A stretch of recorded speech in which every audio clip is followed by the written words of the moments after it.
Hello, welcome to another Q&A for the 2024 San Francisco Independent Short Film Festival. This is the program Stirring Shorts. We got some great filmmakers here with us. Hey, all filmmakers, how you doing? Hey, hey. Oh, Good to have you. Thanks for being here. People calling in mostly from San Francisco, but a couple other parts of California. We appreciate it. Hey, real quick, filmmakers, just tell us your name and the film you're associated with and your role in it, real quick. Chances are people have already watched your film, so just tell us your role in what film. Rebecca, I'll start with you, please.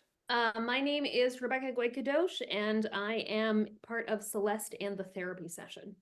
Excellent. And I think your partner is Becky, is that correct? Becky, I am Becky Hirschfeld. I am the other part of Celeste and the Therapy Session. fantastic. What was your role? My role was we split everything. Wait, you look familiar. You look familiar. So you were also, I was in it. Yes. yeah. Yeah. We Right. both wrote, acted, produced, directed, etc. And they're still friends, I hope. And we're still friends. That's good. And Douglas, how about you? You're next, please. I'm Doug DeVore, and I directed The Future Soon. And music video, correct? Yeah, kind of a music video, kind of a just thing about robots. Yeah. Yeah. Well, you two, these two films right here, kind of both musical, sing-along kind of narrations. Very good. A lot of fun. Myra, how about you? Yes, I'm Myra Padilla, and I'm the producer of Eat, Surf, Love, a narrative short. And I'm really excited to be here. And you have another co-creator, collaborator with you here. Who's that? That's me. I'm Laura Yumi Snell. I was an actor in Eat, Surf, Love. Oh, that's right. Now I recognize you. I haven't seen these films in months, but now the faces are showing up. I like it. All right. David, you're next, please. Yeah, I'm David Usner, and I am the writer, director, and actually acted in There's a Crack in Everything. Okay. Yeah, now I recognize and remember you as well. Well done. Good performance. Thank you. And then La Boheme Films, which is actually David W. You're last but not least. Say hello. Yeah. David Wild, the film I did was Shelter in Place, co-produced and directed, and I wrote it myself. So yeah. So, David, since the camera's on you, David W., why did you write this film? Why did you make this movie? What was the inspiration? Basically during the pandemic, when you saw a lot of tents on the street, I saw people going through a lot of stuff. So it kind of triggered a little idea in my head. And a lot of people are, one paycheck away from going on the streets and living that life. So we decided to kind of humanize it a little bit in our story. Yeah, yeah. And how come a short film and not a feature film or a full-length film? Probably money. Yeah, true. Good reason. Good reason. Yeah. And then another San Francisco filmmaker, David Yu. What was the inspiration for your film? Well, actually the interesting thing about it is this film came out of the Meisner Technique studio where I started to do some what we will call improv with another actor, and we just developed these characters and the situation, and then decided to put it on as a little short play, which we did, and then I turned it into a script for the Did screen. did you deliberately intend for it to become a short film from the start, or you just realized, hey, this is worthy of putting on into a movie? I was active in filmmaking, but I was not from the start. I don't know. From the start, it was really about developing these characters and developing a story around these two characters. So that matched, of course, that matched their age and a father or daughter, and uh, it's wonderful to develop a Yeah, well, picture. Coppola says like the independent filmmakers should do like one act stage plays to actually become better filmmakers. And so, and a lot of independent filmmakers do a one location thing just because that's more resourceful and efficient, if you will. So I wondered. Yeah, absolutely. And I had come out of uh, having a group of five of us out of the Meisner Technique studio where we made a feature film that was on Amazon Prime for 5 or 6 years. So we developed it in the exact same way. Right on. Yeah. Becky, Rebecca, why did you make this fun little zany film? Celeste is a character that I had created for a class, and she was sort of born out of interacting with a lot of obnoxious theater people who seem to sometimes have no situational awareness, shall we say. And so she just kind of got into her own mind and she just did what she did. And then when Becky and I worked on her together, we thought, what a wonderful place to explore her neuroses. The best place would be with a therapist. And with that therapist, you have like a grounded sense of existence, and you're able to sort of have a surrogate for the audience to see what a nut job she is. Who goes around rewriting Disney lyrics? That's just absurd. So we really liked putting her in places and then also seeing the other people that she was interacting with. What was the class you wrote it for? It was via Upright Citizens Brigade, and it was a characters class. So they're just individual characters, and then they're sort of monologuing. All right. Becky, do you want to talk about that more or add to this? I think Rebecca just about summed it up. This was her brainchild, and then we got the opportunity to see her in her world. Cool. And then how about the other producing duo here? Talk about your inspiration. How did this start?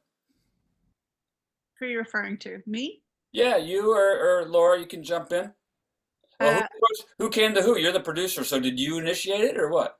Actually, our writer and director, Nada Georgievich, this was actually a short story that she adapted into a script. And it was right around the time of COVID. It was really starting to lend itself, the themes in this film about community and connection and San Francisco and churches. And so we decided to move forward with it. Interesting. Yeah, all these films kind of have a theme of connection. Can almost be kind of the program title, if you will, something like that. Laura, do you want to add to it, or?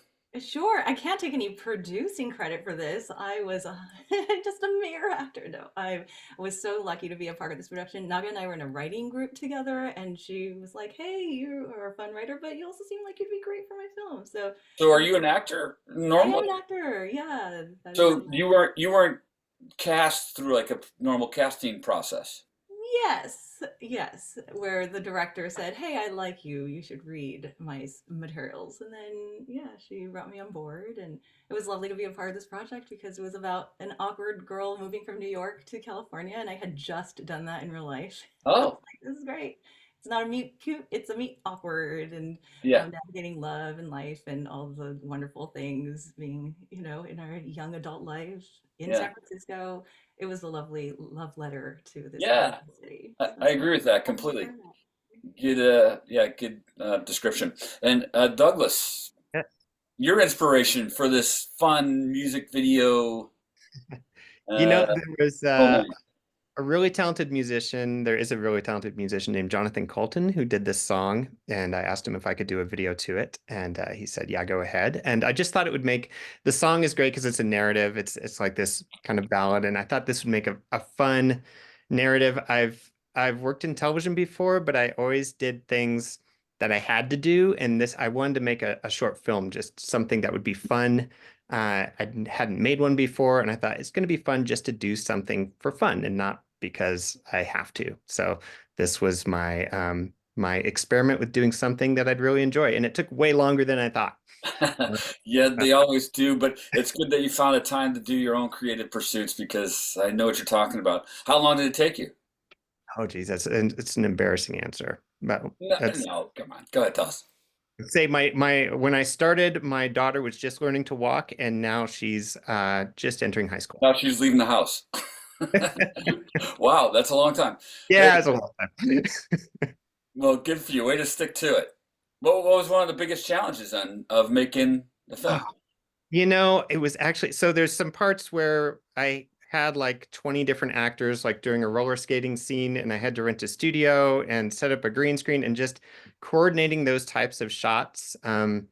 It just took a long time. And then other projects would get in the way. That was a big impediment, of course, and I'd put it down for a year and pick it back up. It was just this thing I turned to as like this passion project. And so whenever I was feeling bored or when I was feeling uninspired, I would turn to it and go back to it and work on it. And actually, when I finished it, I was looking forward to finishing it for so long.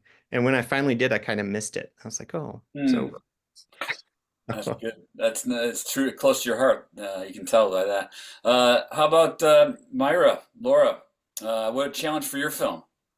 You have multiple locations, if you will, around San Francisco, even though it's in the cafe, but I remember multiple locations.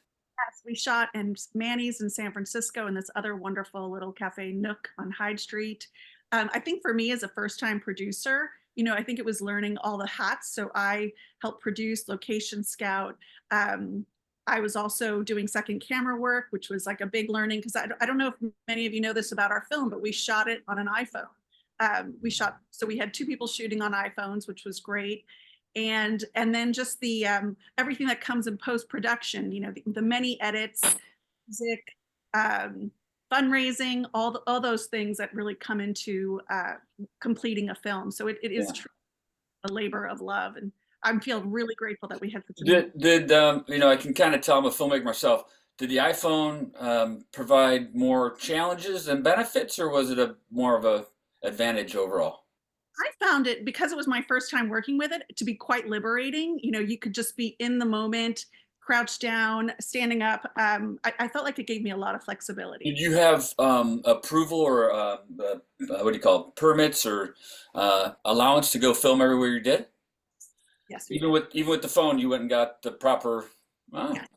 Impressive. Yeah. Good. And probably though with the phone too, it didn't draw a lot of attention, right? There was enough of us there that people were like, "What's going on here?" So it was exciting. There was that curiosity that always exists in San Francisco, which is one of the reasons why I love it so much. And then Laura, as an actor, was it any different acting in front of a phone instead of in front of a camera? Oh, goodness. I feel like we're acting in front of phones all the time now. Yeah, good point. Yeah, true. Yeah, it was lovely though. The number of shots we were able to cover with this very short amount of time. It was amazing. And I think our biggest challenge though was the whole script revolves around the fact that my character is dressed in a sundress in June in San Francisco, and it's supposed to be cloudy and cold, but it was sunny and beautiful and really kind. So we just had to have a lot of work done in post, I guess, to capture the gloominess of San Francisco. But that's right. It's a wonderful project. Good. And then the other filmmakers, David W., challenges with making your movie. Kind of like Laura was saying, the fog was actually a challenge because we wanted sunshine a lot of the times. And you have all those people coming and everybody's ready and you don't have the right weather. So sometimes you just had to shoot through it. And you did a lot of outdoor locations too, right? Yeah, we were all outdoor, and we had to worry about, getting robbed too. There was a lot going on in San Francisco at the time, so you really had to watch what neighborhood you were in and looking around and seeing what's going on. So it was a little adrenaline there. Yeah, that's true. Yeah, I remember some of those incidents where, filmmakers, newscasters, getting threatened and stolen from. Where did you primarily shoot in San Francisco? We really shot all around different parks. A lot of the park, I would say, Golden Gate Park, just kind of mulling through it, a little bit of the beach, a little bit of the streets. So we were all around. Got it. And David, challenges, you had your thing kind of all fleshed out, if you will, from the theater stage play, but what was difficult about making your film? Anything? Well, there was two things that were a little difficult. One was it was the first time we used green screen. And boy, let me tell you, you should learn a lot about it before you do it. Well, Douglas, you could have called Douglas and asked him for tips. He's been doing it for years. Yes. We didn't have any live sets. Yeah, I should have done that for sure. So the green screen really created a lot of challenges in post, and so and we finally got through them, and well, real quick, not to get too geeky or technical, but like, what was the challenge about it? Like, it just looked unnatural or fake, or what was the challenge? Well, I think a lot of it has to do with the way you set it up, and if like for instance, like lighting the green screen too bright is a really is a issue, because then it's like bleeding into a lot of areas, and so the post-production gets to be a more challenging. So if you light it too much, you can actually see the green kind of on the actor's rim or something. Okay, yeah. Exactly, and that's that was just a big problem for post with us. But I got to tell you one other fun thing that was kind of funny is that we actually had a whole nother character who was in this piece, and it was someone that appeared and disappeared, and it just we couldn't get it to work, and I take credit for the problem because I was the writer, and I shouldn't have bit that piece off, and tried to make that happen. So did you find once you eliminated that character, it actually became a tighter film?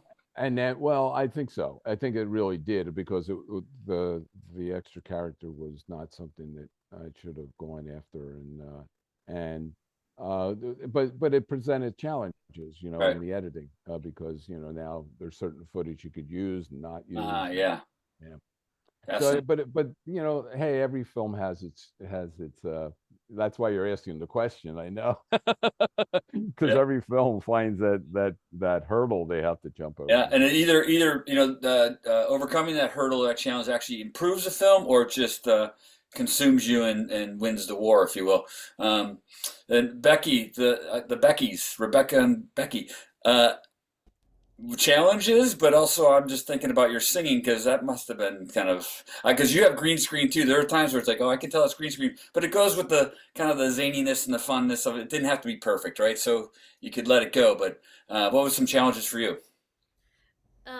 So similar with the green screen, but we purposely put her in a green screen world when she was in her fantasy, because what is more fantastical than a green screen situation? So when she's in real life interacting with her therapist, she is in a real location, my living room right over that way.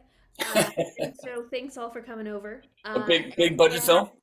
It was ginormous. We actually I don't even want to say the numbers. It would just drive you crazy how big this film was. But like the GDP of some small countries, that's what I'm talking about. No, it is that was a challenge. And then another big challenge that we had, logistically speaking, is that because there was singing, our microphones were not equipped for them. And then you can also hear the way that I speak. Becky points this out all the time, is that I speak like a singer, like I'm constantly projecting. So the microphones were not ready for me. Yeah, you don't have to, right?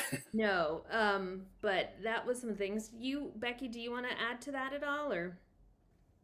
Once again, you've summed it up very nicely. Working with our mics that we hadn't used before and working with green screen for the first time.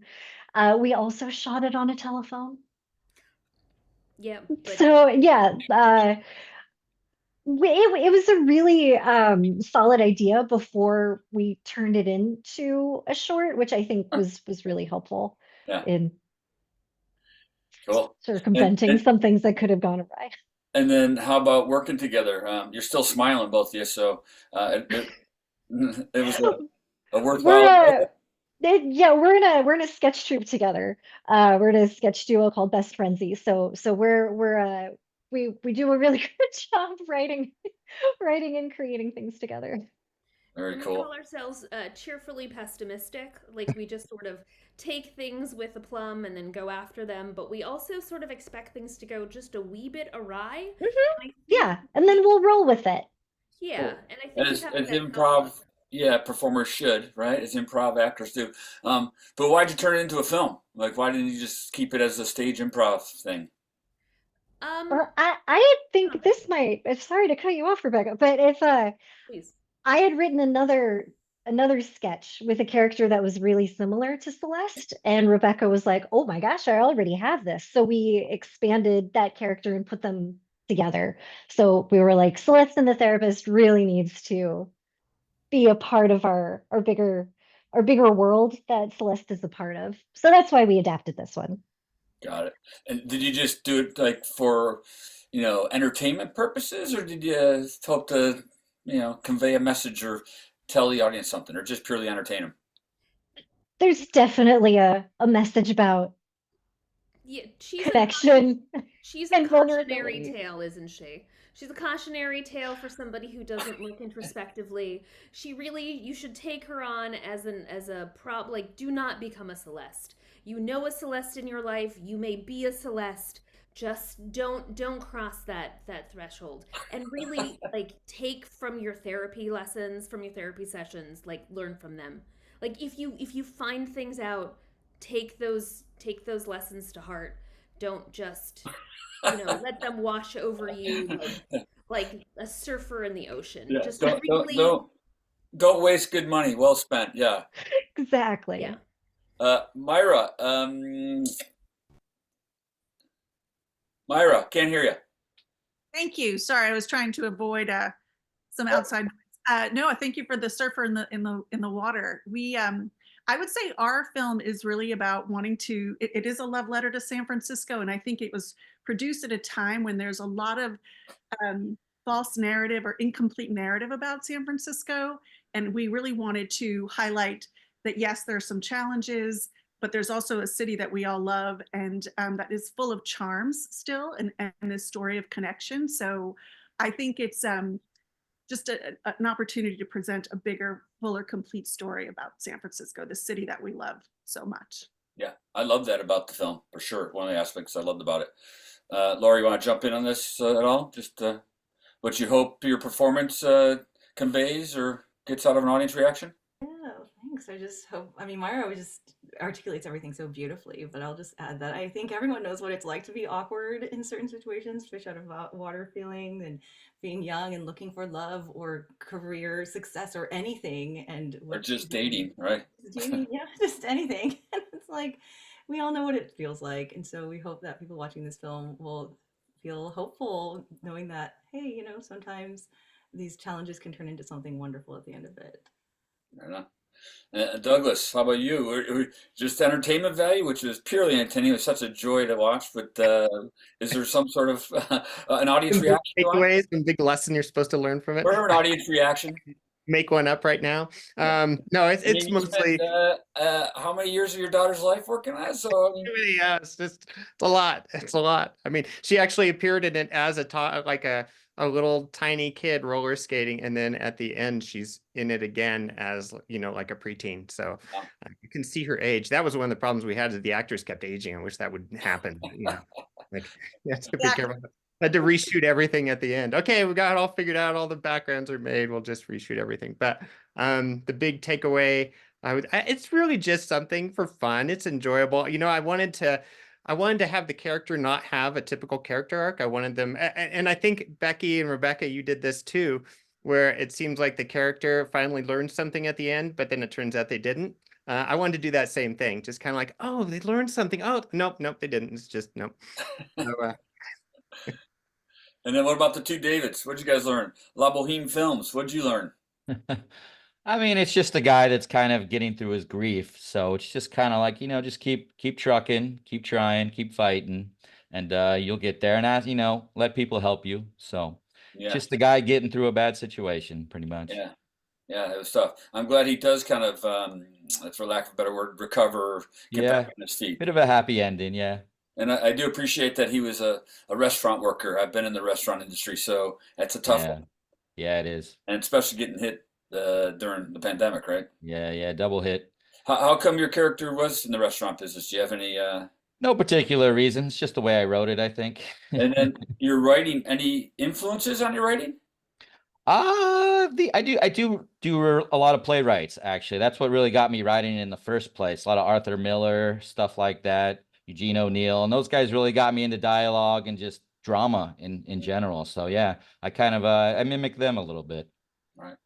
And David, what about you? What do you hope audiences kind of walk away with watching your film? Oh, that's a great question.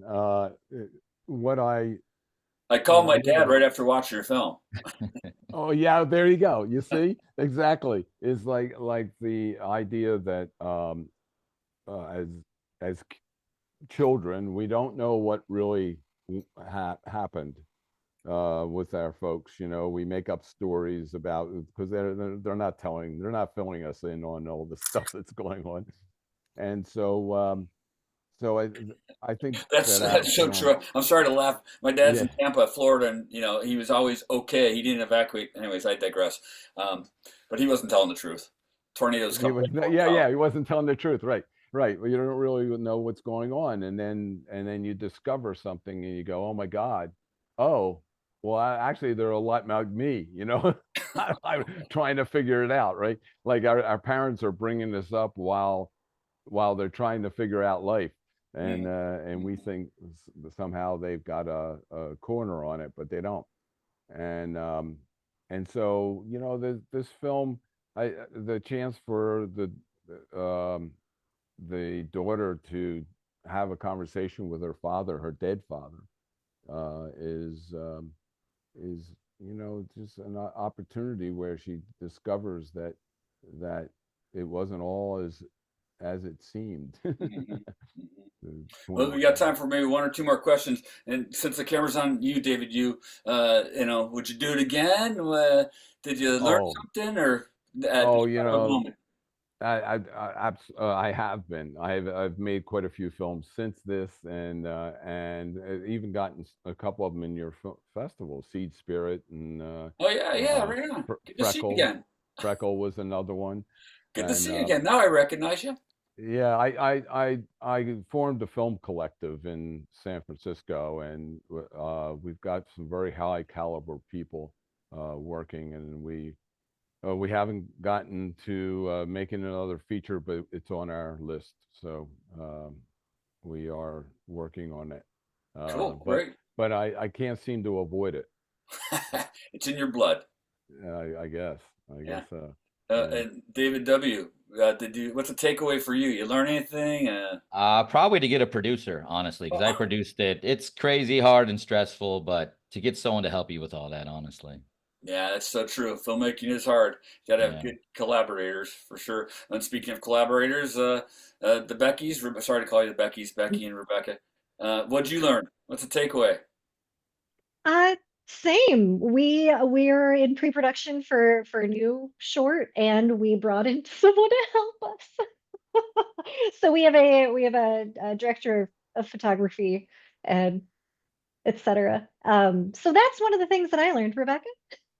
Similarly, it's nice to have when you are controlling the camera and you are in the scene and you are figuring out the lighting and you are figuring out that and making sure that you remember your lines and your notes, it's a lot.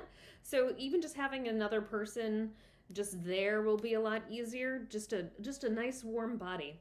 But I think we'll be doing better in the future than just a nice warm body. Maybe just a yeah, so we are open to more collaborators in the future. So it's really nice to have like a main collaborator in Becky and to have more people. All right, so a little plug there. Where can filmmakers get to contact you guys? So we're Best Frenzy Yeah. Comedy at Gmail. Okay. So like a B Look up Best Frenzies. FRENZY and then comedy because we're funny. Okay. And then Gmail because it is the default free web service email program. Douglas, what's something Well you've put. learned? What's a big takeaway after finishing your passion project? I think I learned that based on how long it took, I probably can only do about 2 or 3 more of these before I die. So maybe I'll tone down the scope a little bit or bring Because some. when you were younger, didn't you think like you're going to be a master and make all these films, and then time just slips by? It takes long. Yes, I'll Well, work we're with. glad you made it. And then last but not least, Laura, what did you learn? What's the takeaway? I mean, everyone has already said this, but having a great team makes everything so much easier. And I was so lucky to be a part of this team that Nada built. Myra is like the best person, and she wears so many hats. And just learning from people who are more experienced in all these areas has been wonderful. And just knowing that you can always change things. The script that we started with was different from the final product because our director was so collaborative. Nada's the best. Shout out to Nada. She was like, I want input from everybody on the team. And so she gave us like the first views of these early cuts, and she was open to changing her baby. I was so amazed because there's so many other collaborators who were like, this is my film, it must be this way. So that was a great lesson we learned. That's true. That's true. Myra, high praise from your actor. You did something right. Thank you. I would absolutely, without a moment's hesitation, say yes to anything that Nada brought me. In the future, anybody on our cast and crew, this was such a special group. We connected really quickly. We were very collaborative. lot of respect. I just really enjoyed it and I loved learning. And if anybody's interested in seeing each short film and hearing the Blue Angels, it's you can find us on Instagram at CA_short films. So it's CA short films. Well, we truly enjoyed all your films here at sfindiefest.com, the Short Film Festival. That's all the time we have, but we'll see you live soon. And you can find out more about these filmmakers at sfindie.com and support independent film there. Well, thanks for watching, everybody. It was a great Q&A, and hope to meet you in person soon. Thank you. Bye, everybody. Thank you, Jason. Thank you, guys.